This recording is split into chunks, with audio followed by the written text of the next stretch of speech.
got a limited budget at school, so we do have to pick and choose really carefully what we do buy, and obviously the things like computers are most important, so something like a visualiser we see as being a little bit of a luxury. Dave Orritt is a Year 3 teacher and ICT coordinator at Longton Primary School in Preston. He's been teaching for 6 years. No one at the school has ever used a visualiser in the classroom, so Dave would like to find out more and share his newfound knowledge with a highly experienced but ICT-averse Year 2 teacher. At the moment I just think of them as sticking a book under and that's it, but I'm sure there's more to it. I'm looking forward to finding that out. Following his progress through the challenge, you'll find out, among other things, how you can use visualisers to take photographs, to create videos for pupils to reference, and in pupil self-assessment.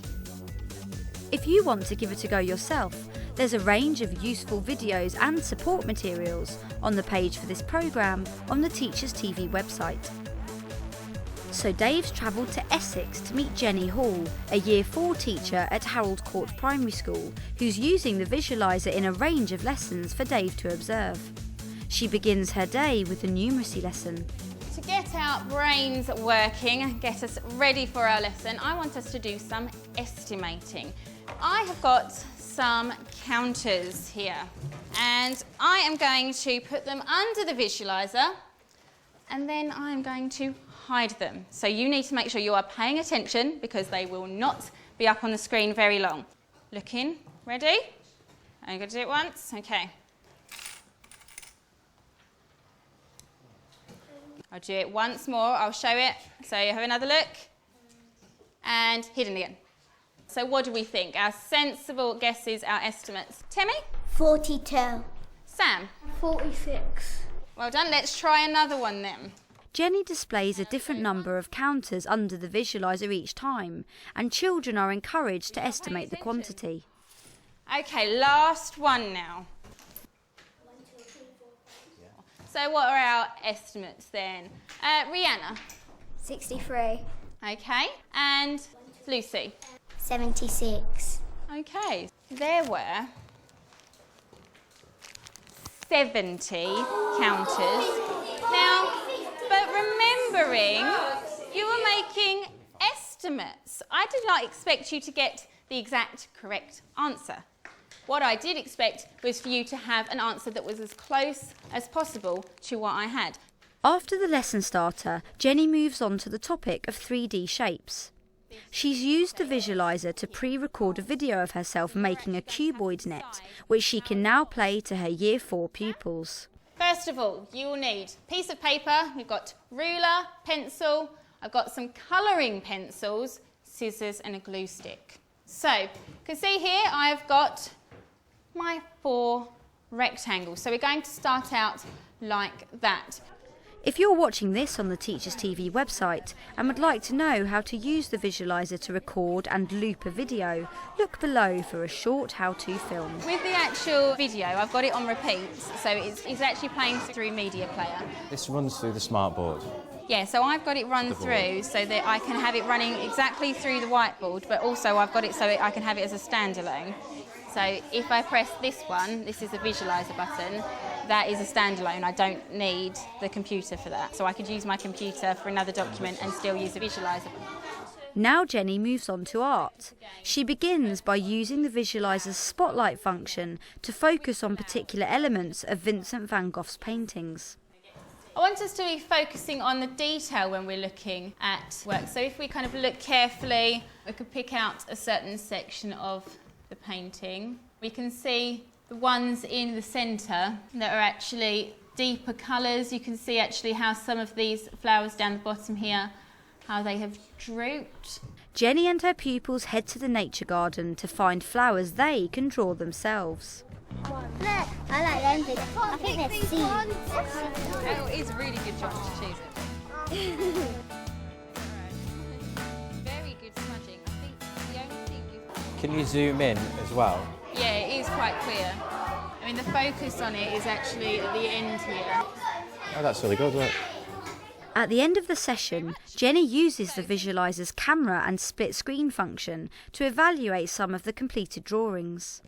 But I want you to look carefully at the original flower that we picked in the quiet garden and look at these 3 fantastic sketches. Focus on the detail. Okay, so let's think carefully about the positives, and if we're going to do this again, how could we improve it? Okay, Lucy? I think that one at the corner, I think that they looked at the picture really carefully because, as you can see, there's green bits, and I think they should improve because that's a bit yellow, they put a bit of brown in it, so they think they should look at the colour carefully. I think that would be a really good improvement point. Thank you.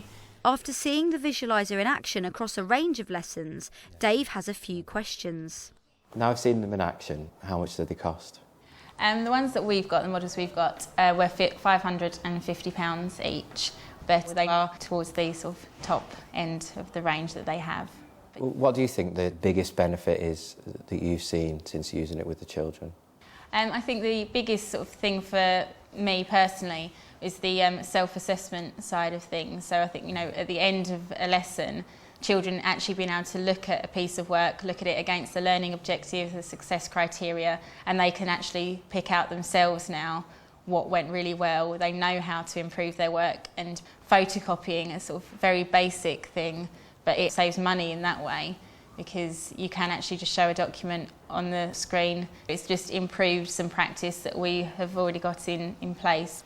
Dave's now got 2 weeks to devise a lesson plan for his own pupils based on using the visualiser in his classroom. There has been some really good points and some bits that have surprised me about how good it actually is. I was quite impressed with how accurate the visualiser was when you zoomed in. When we turned the brightness up, it was a lot clearer than I thought it would be. So that really impressed me, and I can see the benefits of using it, putting in some children's work under and annotating over it, or putting the file into Smartboard. I'm going to borrow one for our school, use it for a couple of weeks, play about with it, and just see what I can do with it, really. I'm looking forward to it. 2 weeks later, we're back at Longton Primary School. How has Dave got on? I've had the visualiser in the classroom then, and to be honest, I've used it every day. It's really easy to set up. It basically is just one lead goes into the projector, or you can plug it into the computer as well, which is a little bit more difficult because there's software to install. But it's been really plain sailing, it's been really easy to use. Dave's Year 3 pupils are currently studying Africa and have been learning about Nelson Mandela.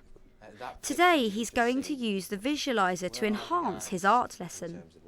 If you'd like to see Dave's lesson plan and are watching this on the Teachers TV website, look below. He starts by asking his pupils facts about Nelson Mandela, which he writes on the whiteboard next to a picture taken using the visualiser. Benji, He was put in prison at Robben Island. do you remember how long for? 27 years. Yeah. He was president in 1994 and he retired in 1999. Well remembered. He was South African. OK, now, what we're going to do is we're going to have a go at drawing him. Now, what I've managed to do is on the visualiser, I've recorded me, not very well, but having a go at drawing him. So let's have a watch.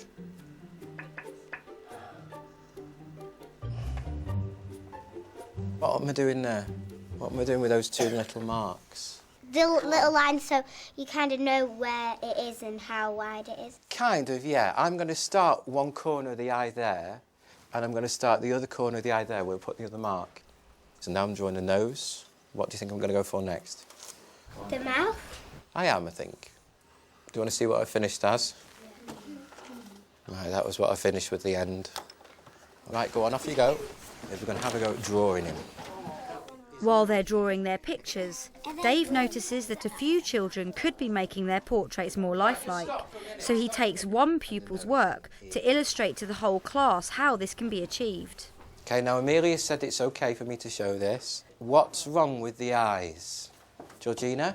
Are they a bit small? Yes. So she needs to make her eyes bigger. Let's just see if we can take a photo of this, and we can show you what I mean. Right, there it is. What she needs to do is here, her eyes are going to have to be bigger. Now Dave is going to demonstrate how to colour the portraits. He uses the visualiser to photograph a painting of Nelson Mandela. This photograph is placed alongside his own drawing, where he shows techniques for using pastels. I'm going to choose a brown. What else am I going to get? What other colours do you think I might need? White of his hair. Perhaps white, right? Now, there's not going to be one section of his face that's the same colour overall. Can you see it now? It looks patchy. It looks like it's gone from that to that to that, and it looks silly, doesn't it? But once you go over with a lighter colour and blend it in, it doesn't look like that. For the first time I saw it, I thought it was actually quite boring. But as Mr. Horrocks been getting used to using it, it's got more interesting in how it uses it. Like the features that it has and stuff. To turn it in closer and the brightness. It's amazing. You know, you can take the photo and put it in the corner, and I like the way how the teacher does it while we're working, and then it kind of records it, and then it shows us after how he does it. The video was useful because it helped us draw the shape of Nelson Mandela. The best part is where when it's on the big screen, everyone can see it, and when it's zoomed in, everyone can see it better. It's quite useful for handwriting. Yeah, so you can see the letters. And also, instead of photocopying lots of sheets, you can just look at it on the whiteboard. It's just really good. I think the lesson went quite well. Showing the children things that you're doing with your hands instead of having them all around a table. In the past, I've had to use a video camera and link it up to the whiteboard itself, to the projector, which is more difficult. But with that, just throw it under, either do a recording or just do it at the time. It's just so much simpler. The demonstration with the pasteling, I can't think of any other way how you would do that with the children. And Dave is so impressed with the visualiser's functionality, he's decided to share the skills he's picked up with another colleague. I've been teaching on and off for over 30 years. I think people would describe me as a technophobe. I use ICT very rarely, and if I do use it, I have to practice it over and over again, so I'm confident I know exactly what I'm doing. And when it goes on in the classroom, I ask the children to cross their fingers and then uncross them when everything's working, so they all give me a clap. David Horrocks, who was our ICT coordinator, came down wanting somebody who he knew wasn't confident to try some new equipment, the visualiser. With a very, very brief description of how it worked, he came down, showed me, and I could see I could have a go at this. So I had a little practice with him, 10 minutes, and I was just wowed with it. I thought it was a really good piece of equipment that I could see I could well use in my classroom. By the second day, I just did it. I didn't even ask the children to cross their fingers. That's how confident I felt, yeah. In literacy, we're reading stories by the same author, and we have no big books. So I could put a small book on the screen, enlarge the text so the children could see it. We could use it like a big book. If I hadn't got it, I would have had to have typed the whole of the text out to put on the big screen for them to read. And then, as they were reading, keep showing them the pictures in the book for the visual learners. So it was like using a big book up on the big screen, which was wonderful. The children loved it. I'd love one in my classroom. I would use it all the time. And I would even tailor lessons to use it. I would change how I taught in the classroom to use it, definitely. But it would be lovely if every teacher could have one, because then everybody would get used to using it and the children would be used to it as well, and it would be a wonderful teaching tool, without a doubt. I'd want one, yeah. Definitely after using it. I wasn't convinced at first, but yeah, I'd love one. If you're watching this on the Teachers TV website and are interested to see how teachers of different subjects and key stages use visualisers, then have a look at the Better Learning with ICT case studies below.